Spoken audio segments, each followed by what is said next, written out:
Journal de bord de confinement, jour numéro 31. J'ai besoin de parler tout en faisant je ne sais quelle connerie. Voilà, ce qui se passe dans ma tête. Si vous ne me suivez pas depuis le début, sur Instagram, j'ai un journal de bord depuis le premier jour du confinement. Je vais essayer, je vous le dis, ça va pas être assuré, je vais essayer de ne pas pleurer dans cette vidéo. Parce que je suis légèrement à fleur de piel. Voilà. Pour toute personne hypocondriaque, je pense que le confinement a été une bonne chose. Est une bonne chose. Parce que, moi, avant le discours du 11 mai du président, franchement, mis à part, je vous l'avais mis sur Instagram, mais suivez-moi sur Instagram, comme ça on voit tout le déroulement. Voilà. Non pas que je sois Madonna, mais bon, on peut se sentir ensemble. Le confinement, moi j'étais bien, tu vois, je suis dans ma maison, les microbes sont dehors, faut savoir que moi je ne sors pas, franchement les petits trucs, m'improviser jogger de l'entraînement sportif des Jeux Olympiques, non ça je ne fais pas, tu vois, je ne sors pas.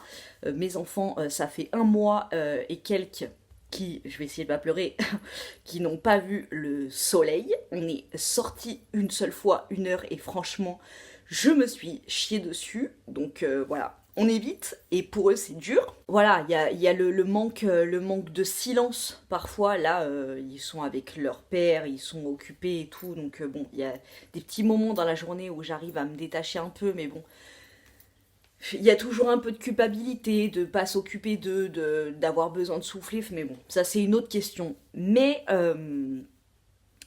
là, depuis le discours du président, je vous avoue que franchement, euh, je suis en colère. Après, il y aura plusieurs opinions. Sincèrement, je crois que de ma vie, j'ai... quel âge j'ai 37 ans. Oui. Je crois que de ma vie, je n'ai jamais pris part à des trucs, à des discours politiques et tout. Franchement, voilà. Hein, chacun voit midi à sa porte. Moi, j'ai jamais donné mon avis sur des trucs. Voilà. J'ai tellement pas l'habitude de me maquiller que je me maquille même pas. Et franchement, je me bats un peu les steaks. Peut-être. Euh, Chacun aime débattre sur ce qu'il aime débattre. Moi, franchement, les trucs politiques, c'est pas mon truc. Mais alors là, les gars, on est dans un truc où t'as l'impression qu'on se fout de ta gueule, en fait. On se fout de ta gueule. Le mec, il précise clairement que bah écoutez, je vous ai dit tout ce que je savais. Hein. Ce qui serait cool, c'est que le 11 mai, les écoles, elles réouvrent. Alors on sait pas, on reviendra vous dire dans 15 jours. En attendant, angoisse bien chez toi. Voilà. Hein. On sait pas trop comment ça va se passer, mais voilà. Le 11 mai, tes gamins et toi, vous allez retourner à l'école. Voilà. Donc, je comprends, comme je l'avais encore une fois dit sur Instagram, parce que je m'étais fait un petit peu tomber dessus sur un post que j'avais fait. Oui, les restos ne réouvrent pas et les écoles réouvrent. On m'avait dit que la priorité c'était les écoles et pas les restos. Oui, merci. Hein, je faisais pas du tout une comparaison. On va pas pouvoir aller manger notre kebab et on peut retourner à l'école, non. Euh, les restos, franchement, c'est pas la priorité, on est d'accord. Mais, mais les écoles, quoi. Les écoles. Alors encore une fois, on m'a dit oui, il faut apprendre les gestes barrières à nos enfants et tout. Ok, ok. Apprendre les gestes barrières à tes enfants quand t'es chez toi, dans ton appartement, quand t'es allé grand max, au pire t'as 5 gosses chez toi, vous êtes 7 à la maison. Ok, chacun fait attention, chacun a ses repères et tout. Les enfants en maternelle, même si tout le monde ne va pas reprendre en même temps, les enfants en maternelle qui vont être 10 ou 15 dans une classe, les gestes barrières, à quel moment ils vont avoir les réflexes de se mettre, allez ça sonne, c'est la récréation, à quel moment ils vont avoir le réflexe d'aller en cours de récréation sans tous se précipiter vers la porte, être à 1 mètre 50 chacun l'un de l'autre dans la cour de récréation, dans les couloirs, à la cantine. Quand la maîtresse va lire une histoire, il y en a pas un qui va tousser. Ah, c'est des robots en fait les enfants. Ils ont tous le réflexe. Plus après se désinfecter toute la classe, parce que bien évidemment, d'ici le 11 mai, toutes les écoles vont être désinfectées de ouf. Enfin, mais il faut arrêter quoi. Il faut arrêter. Ce qui me met grave en colère aussi, c'est pas du tout crédible de faire ça en se maquillant en même temps, mais bon. Ce qui me met grave en colère aussi, c'est que depuis le début du confinement, il y a eu 1 ou 2 semaines de battement où franchement ça a été un petit peu compliqué parce que c'était inédit, personne n'avait fait ça. Donc au niveau scolaire, franchement, enfin nous, dans l'école de mon fils, ça s'est vite, très vite mis en place. Dans l'école où je travaille, ça s'est mis en place le jour où on nous a annoncé que sûrement le lundi on n'irait pas à l'école. Le vendredi, tout était déjà cadré. Euh, Au bout d'1 semaine et demie, 2 semaines, tout s'est mis en place. Les appels visio avec les maîtresses, les cours par internet. Moi, il y a des maîtresses qui se déplacent devant l'école, qui déposent des enveloppes pour les parents qui n'ont pas d'imprimante ou internet. Franchement, dans le pays, la grande majorité des écoles, tout s'est mis en place.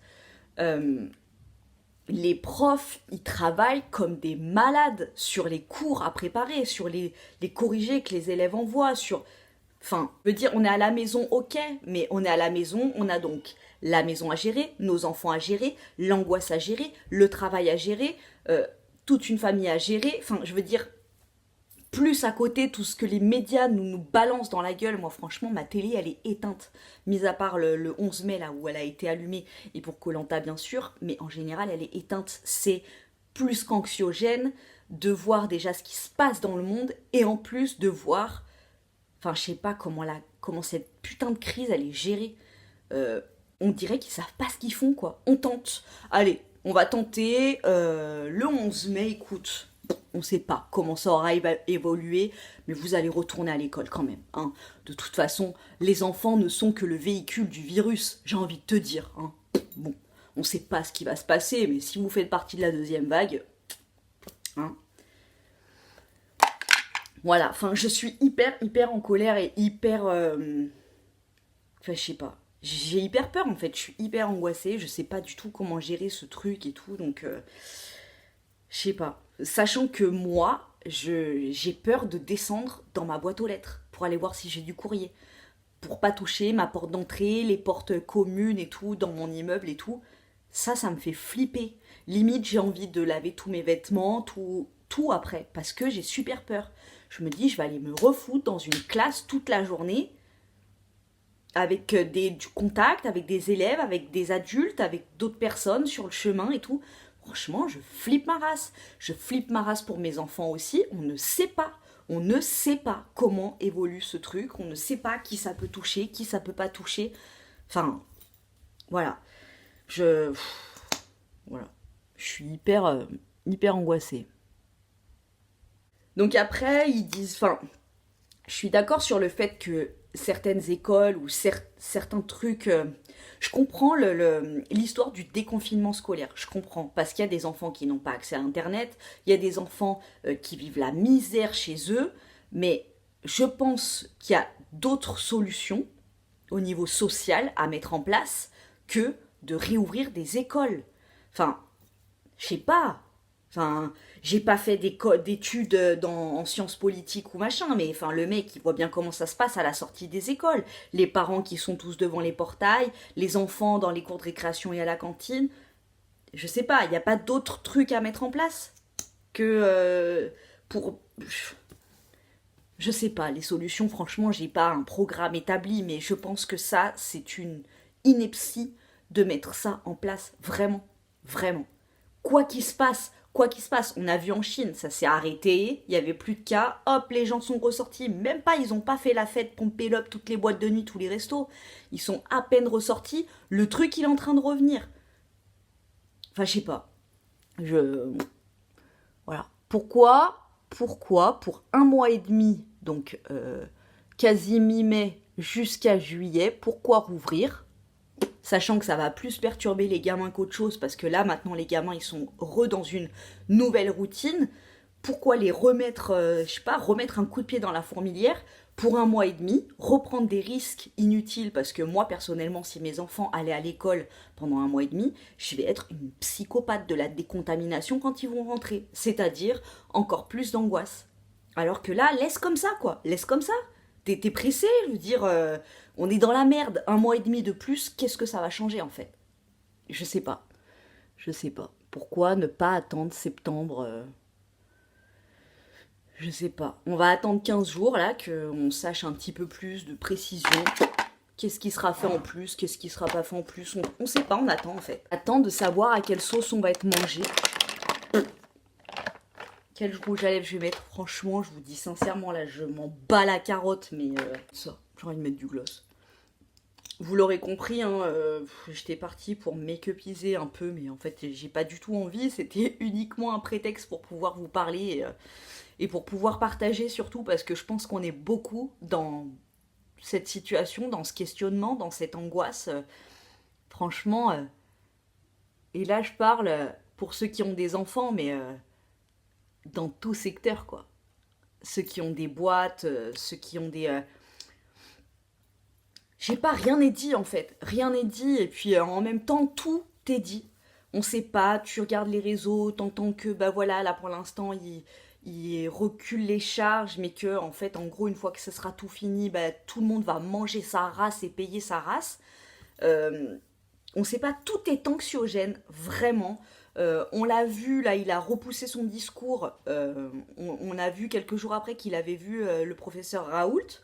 Moi, je pensais qu'il allait nous en parler. Franchement, ça me rassurait un petit peu qu'il soit allé le voir et voir, qu'il nous dise en fait ce qui s'était passé. Rien. Il nous a rien dit.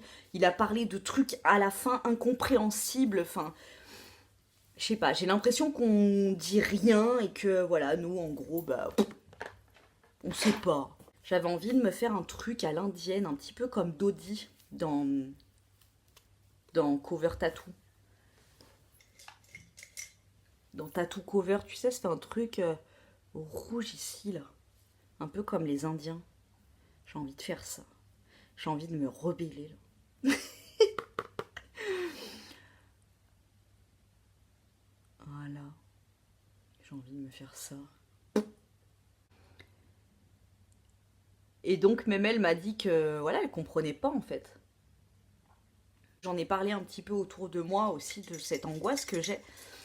Et il y en a plein qui me disent, mais c'est bon, t'es jeune. Ça, c'est moche. Comment je fais pour l'enlever? T'es jeune, t'es pas dans le truc. Bon, bah voilà, bah tant pis, ça restera. T'es pas dans les populations à risque et tout, mais putain, mais on n'en sait rien. On n'en sait fucking rien. Et ça me saoule en fait. J'ai l'impression, parfois sur Instagram, j'ai vu quelques messages qui me disaient, mais c'est bon, faut arrêter de dramatiser, faut arrêter de faire. Mais putain, mais c'est grave ce qui se passe. C'est grave. Il y a 500 à 1000 personnes qui meurent tous les jours. Des personnes qui du jour au lendemain, hop, détresse respiratoire. Enfin, moi qui suis une angoissée de la vie, de m'étouffer, de pas arriver à respirer correctement. Et là, mais laisse tomber. Franchement, laisse tomber. Je suis dans l'angoisse la plus totale. Donc, bon, bref. Voilà ce qui était pour mes impressions de cette confinance à un mois de confinement. Je ne sais pas comment vous allez percevoir cette vidéo. Franchement, essayez de le percevoir comme une expérience à la projet Blair Witch. Non, un journal, tu vois, un journal de bord où je me parle à moi-même pour un souvenir quand même fou ce qui arrive. Et j'espère vraiment que ça va bien se terminer, que ça va pas être la catastrophe là pendant le virus et que ça va pas être la catastrophe après, vraiment. J'espère. En tout cas, moi, j'essaye le plus que je peux. Franchement, il y a des jours où, comme aujourd'hui par exemple, où l'angoisse elle est vraiment très très présente. Mais j'essaye de me mettre dans ma bulle.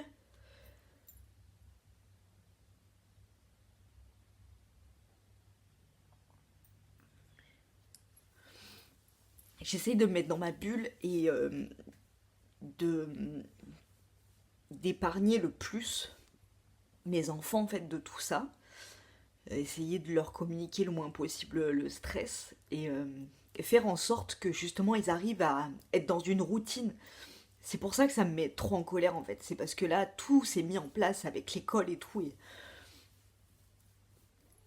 et tout rechangé alors que pour l'instant j'ai l'impression que ils se sont refaits, ils se sont faits à cette école à la maison, qu'ils pensent plus à ce qu'il y a à l'extérieur, parce que l'école ça prend beaucoup de temps et qu'ils sont bien occupés. Donc voilà, ça me met en colère et en même temps, bah on attend, on n'a pas le choix quoi. Voilà. Je vous fais des gros bisous, je vous remercie de m'avoir écouté et surtout, si vous vous sentez seul ou si vous avez besoin de parler, je suis là, sous les commentaires. Voilà, et on est tous là et j'espère qu'on pourra parler tous ensemble, bah, si on ressent le besoin quoi. Voilà, je vous fais des gros bisous et je vous dis à très bientôt dans une prochaine vidéo.